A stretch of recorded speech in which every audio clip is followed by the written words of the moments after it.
हम लोगों ने अभी तक इस कोर्स के अंदर ग्राफिक डिज़ाइन के हवाले से काफ़ी बेसिक कॉन्सेप्ट्स भी क्लियर कर लिए हैं और उसके अलावा हमने अडोबी इलस्ट्रेटर, अडोबी फोटोशॉप और अडोबी इंडिज़ाइन जैसे सॉफ्टवेयर्स को भी सीख लिया है। अब हम दाखिल हो रहे हैं इस कोर्स के तीसरे और एक और अहम हिस्से के अंदर, और इस हिस्से में हम बेसिकली क्या करने वाले हैं, हम उन प्रोजेक्ट्स के हवाले से डिस्कशन करेंगे और कोशिश करेंगे प्रैक्टिस करने की, जिन प्रोजेक्ट्स का सामना आपको ऑनलाइन फ्रीलांस मार्केट प्लेसेस के ऊपर करना पड़ सकता है, जैसे कि लोगो डिज़ाइनिंग वगैरह, पोस्टर डिज़ाइनिंग वगैरह और वेबसाइट डिज़ाइनिंग वगैरह। अच्छा जी, इस लेसन के अंदर मैं आप लोगों को बताने जा रहा हूँ लोगों के हवाले से। एक बात याद रखें, प्रैक्टिस तो हमने करनी ही है और हम लोग डेफिनेटली हर प्रोजेक्ट के हवाले से देखेंगे, जिस भी चीज़ को डिस्कस करेंगे उसको इंशाल्लाह ताला हम कोशिश करेंगे कि बना के भी देखें। लेकिन एक बात याद रखें कि जब तक आपको किसी भी चीज़ के बारे में बेसिक नॉलेज नहीं होगा तो आप उसको ठीक तरीके से बना ही नहीं पाएंगे। यानी कि लोगों को डिज़ाइन करने से पहले आपको लोगों से वाकफियत हासिल करना बहुत ज़रूरी है। तो चलें इस लेसन के अंदर डिस्कस करते हैं कॉर्पोरेट आइडेंटिटी और लोगों के हवाले से। अच्छा जी, सबसे पहले बात करेंगे कॉर्पोरेट आइडेंटिटी की कि कॉर्पोरेट आइडेंटिटी क्या होती है। कॉर्पोरेट आइडेंटिटी बेसिकली किसी भी कंपनी या ब्रांड की विजुअल स्टेटमेंट होती है। इसके अंदर कुछ डिफरेंट चीज़ें आ जाती हैं और इसको आसानी से आपको समझाने के लिए मैं आपको एक मिसाल देता हूँ। जब किसी भी कंपनी या ब्रांड की टीम या उसके रिप्रेजेंटेटिव्स अपनी प्रोडक्ट या सर्विस को सेल करने के लिए किसी दूसरी कंपनी या किसी दूसरे ऑफिस के अंदर जाते हैं, तो वो बेसिकली क्या करते हैं कि वो एक कॉर्पोरेट आइडेंटिटी किट अपने साथ लेके जाते हैं।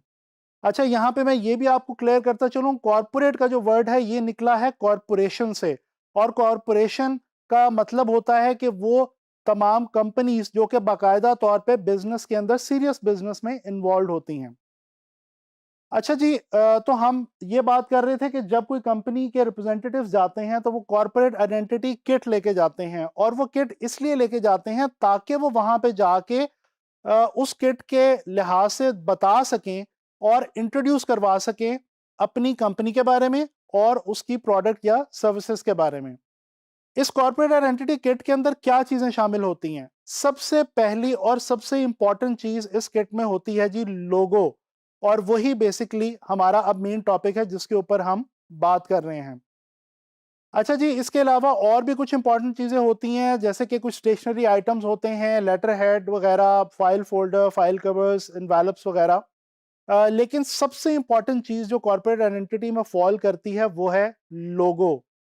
अच्छा, आप लोगों ने डेफिनेटली सुन रखा होगा कि लोगों के लिहाज से बहुत सारे projects online freelance market places पे अवेलेबल हैं, और जी हाँ, ये बात बिल्कुल सच है और हकीकत है, ऐसा ही है। लोगो जो है ये बहुत ही आसान सी चीज़ है, और इसको समझाने के लिए मैं सिंपली आप लोगों को इतना बताऊंगा कि basically it is a visual identity of any product, any brand और एनी कंपनी। देखें, हम जब भी किसी भी ब्रांड के हवाले से बात करते हैं तो एक दो चीज़ें उसकी आइडेंटिटी यानी कि उसकी शनाख्त के हवाले से बहुत इंपॉर्टेंट होती हैं। एक तो होता है उसका स्लोगन, जो भी कोई ख़ास जुमला जो है वो हम किसी भी ब्रांड के हवाले से सुनते हैं, वो हमारे ज़हनों में उस ब्रांड की शनाख्त को महफूज कर देता है। अच्छा, इसी तरह से लोगो जो है ये विजुअल फॉर्म होती है, और ये एक छोटा सा सिंबल होता है जो कि हमें किसी भी ब्रांड या प्रोडक्ट या कंपनी को याद रखने में आसानी पैदा करता है। अच्छा, मिसाल के तौर पे आप लोग एप्पल के इस लोगो को देखिए। ये लोगो आप लोगों ने बहुत बार देखा होगा, और कैसी मजे की बात है कि इस लोगो को देखते साथ ही एप्पल की जो पूरी कंपनी का एक जो इमेज है हम लोगों के जहन में, वो उभरने लग पड़ता है, और हमारे जहन में कंप्यूटर और लैपटॉप्स और टैबलेट्स और आईफोन जैसी जो प्रोडक्ट्स हैं एप्पल की, वो हमारे जहन में आने लग पड़ती हैं। इसी तरह से ये नाइकी का जो लोगो है इसको देख लीजिए। इस लोगों को भी देखते साथ ही हमारे ज़हन में नाइकी जो ब्रांड है वो उभर जाता है, और उसके हवाले से जितनी भी उसकी प्रोडक्ट्स हैं वो सारी हमारे ज़हन में आनी शुरू हो जाती हैं। तो बेसिकली यही मकसद है किसी भी लोगों का, कि वो उस ब्रांड या उस कंपनी या उस प्रोडक्ट और सर्विस के हवाले से हमें याद दिलाता रहे, और उसको हम जब भी कहीं भी देखें तो हमें पता चल जाए कि अच्छा ये उस खास कंपनी या उस खास ब्रांड के हवाले से बात की जा रही है।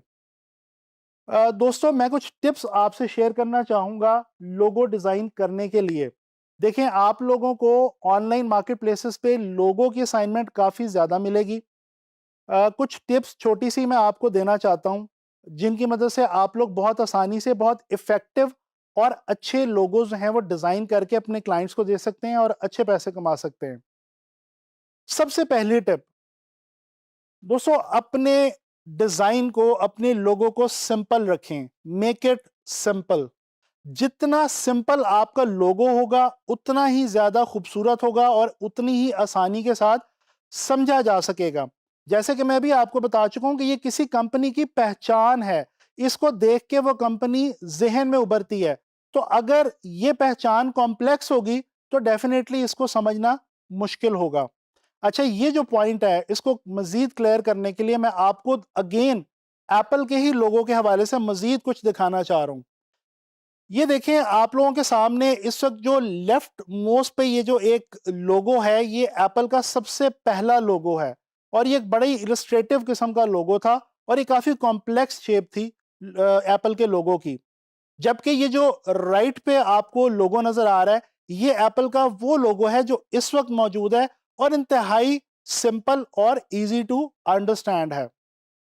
अब खुद ही आप फैसला कर लीजिए कि ये जो पुराना लोगो है एप्पल का, वो देखने में ज़्यादा अट्रैक्ट करता है या आसानी से समझा जा सकता है, या ये जो नया वाला सिंपल वाला लोगो है, ये ज़्यादा आसानी से देखा और समझा जा सकता है। डेफ़िनेटली जो नया नया लोगो है, वो ज़्यादा आसानी से देखा और समझा जा सकता है और इसीलिए इन्होंने इस लोगो को वक़्त के साथ-साथ एप्पल की जो कंपनी है, उसने कन्वर्ट किया इस दूसरे लोगो के अंदर। चलें, एक और छोटी-सी टिप मैं आपको देता हूँ।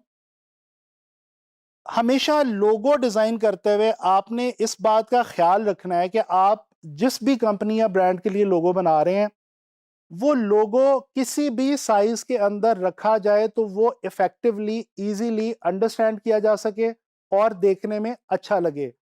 लोगो का साइज़ बहुत इंपॉर्टेंट होता है। वो क्यों इंपॉर्टेंट होता है? इसने बिज़नेस कार्ड के ऊपर भी प्रिंट होना होता है, इसने लेटर हेड के ऊपर भी प्रिंट होना होता है और इसने बाज़-औक़ात बिलबोर्ड जैसे बड़े साइज़ के मीडियम्स पे भी प्रिंट होना होता है। ये जो टारगेट एक लोगो है टारगेट कंपनी का, ये आप अगर देखें तो आपको बहुत आसानी से ये पता चल रहा है कि बड़े साइज़ के अंदर भी वो लोगो आप देख सकते हैं और छोटे साइज़ के अंदर भी वो लोगो आप देख सकते हैं और आसानी से आपको देख के अंदाज़ा हो रहा है कि दोनों साइज़ेज़ में बड़े स्केल में और छोटे स्केल में, दोनों में वो उतना ही इफ़ेक्टिव है और उतना ही आसानी से समझा जा सकता है। तो इस बात का आपने ख़ास ख़्याल रखना है और ये तभी होगा कि जब आप अपने लोगोज़ को सिंपल रखेंगे। जितने सिंपल आपके लोगोज़ होंगे, उतने ही ज़्यादा आसानी से वो बड़े या छोटे स्केल के ऊपर प्रिंट हो सकेंगे या कन्वर्ट हो सकेंगे। तीसरी टिप जो मैं आपको देने जा रहा हूँ, वो है कि लोगो को डिज़ाइन करते हुए फ़ॉन्ट का बहुत ध्यान से आप इस्तेमाल करें और आपकी जो चॉइस है, वो बहुत ध्यान से होनी चाहिए। हिस्ट्री चैनल का लोगो इस वक़्त आप देख सकते हैं। इसके अंदर जो लेटर एच है, ये आपको बड़े आराम से देखते साथ ही ट्रेडिशन और हिस्ट्री के हवाले से जो है वो सोचने पे मजबूर करता है। और ये जो एच जिस किस्म का फ़ॉन्ट यूज़ किया गया है एच लेटर के लिए उस लोगो में, वो देखते साथ ही आपको पता चल जाता है कि ये किसी ऐसी चीज़ का लोगो है जिसका ताल्लुक हिस्ट्री से है। तो ये हिस्ट्री चैनल वालों ने इसीलिए ये फ़ॉन्ट यहाँ पे इस तरह से यूज़ किया है। अच्छा, इसी तरह से ये एक और टॉयज़ बनाने वाली कंपनी है बच्चों के लिए, टॉयज़ आर अस। ये इस कंपनी का भी अगर आप लोगो देखें, तो इसमें जो फ़ॉन्ट यूज़ हुआ है, ये फ़ॉन्ट देखते साथ ही आपको एहसास होता है कि यहाँ पे कुछ बच्चों के हवाले से बात हो रही है और कोई ऐसी प्रोडक्ट या सर्विस सेल करने की कोशिश की जा रही है, जिसका ताल्लुक जो है वो बच्चों से है। तो ये एग्ज़ाम्पल्स दिखाने का मकसद ये था कि अब आपको पता चल जाएगा कि आपने जब भी लोगो के अंदर कोई फ़ॉन्ट चूज़ करना है, तो वो अपने टॉपिक या सब्जेक्ट या कंपनी के हवाले से रिलेटेड जो है वो चूज़ करना है और वो ऐसा चूज़ करना है कि वो उसको कॉम्प्लीमेंट करे, उसके ऊपर सूट करे, उसको जो है वो बेस्ट आसानी के साथ डिस्क्राइब कर सके। आखिरी टिप जो मैं आपको देने जा रहा हूँ लोगो डिज़ाइनिंग के हवाले से इस लेसन में, वो ये है कि आप कलर का इंतखाब भी अपने लोगों के लिए बहुत ज़्यादा ध्यान से करें, क्योंकि कलर भी जो है ये भी लोगो डिज़ाइन के हवाले से बहुत ही एक इम्पॉर्टेंट चीज़ है। ये मैकडॉनल्ड्स का लोगो आप लोगों ने बहुत बार देखा होगा और इसके अंदर जो येलो कलर है वो जो हैप्पीनेस का एहसास क्लेम करती है मैकडॉनल्ड्स एज़ अ ब्रांड कि जी आप मैकडॉनल्ड्स का बर्गर खा के खुशी का एहसास आपको होता है। ये उसी खुशी के एहसास को दिखाने के लिए इन्होंने ये वाला येलो जो है वो यहाँ पे यूज़ किया हुआ है। इसी तरह से ये एनबीसी चैनल की है, इनके न्यूज़ चैनल्स भी हैं और कुछ और भी चैनल्स हैं। ये जो चैनल टीवी चैनल नेटवर्क है, इसके लोगों के अंदर भी आप देख सकते हैं कि काफ़ी सारे कलर्स जो हैं वो चूज़ किए गए हैं और एक्सप्रेस किए गए हैं और बेसिकली क्योंकि ये जो चैनल नेटवर्क है, ये उन टीवी नेटवर्क्स में से है जिन्होंने 1950s में जब कलर टीवी चैनल्स आने शुरू हुए थे, तो this was one of those channels जिन्होंने अपनी न्यूज़ और एंटरटेनमेंट वगैरह जो है वो कलर टीवी के तौर पे इन्होंने दिखानी शुरू की थी और इन्होंने कलर ब्रॉडकास्ट जो है वो करनी शुरू की थी। तो इस तरह से आपको ये भी पता चल गया कि कलर का भी जो आपने यूज़ करना है, वो बहुत ही मुहतात होके करना है और डेफ़िनिटली इसी लिहाज से करना है कि आप जिस भी टॉपिक के हवाले से लोगो डिज़ाइन कर रहे हैं, तो वो उसको सूट करना चाहिए। तो ये थी कुछ टिप्स, आप लोगों ने इस लेसन में जाना लोगों के हवाले से, मैंने आपको कुछ टिप्स दी हैं जो कि आपने याद रखनी है। इंशाअल्लाह ताला नेक्स्ट लेसन में लोगों के हवाले से ही कुछ और मुफ़ीद इन्फॉर्मेशन लेके आप लोगों के लिए हाज़िर होऊँगा।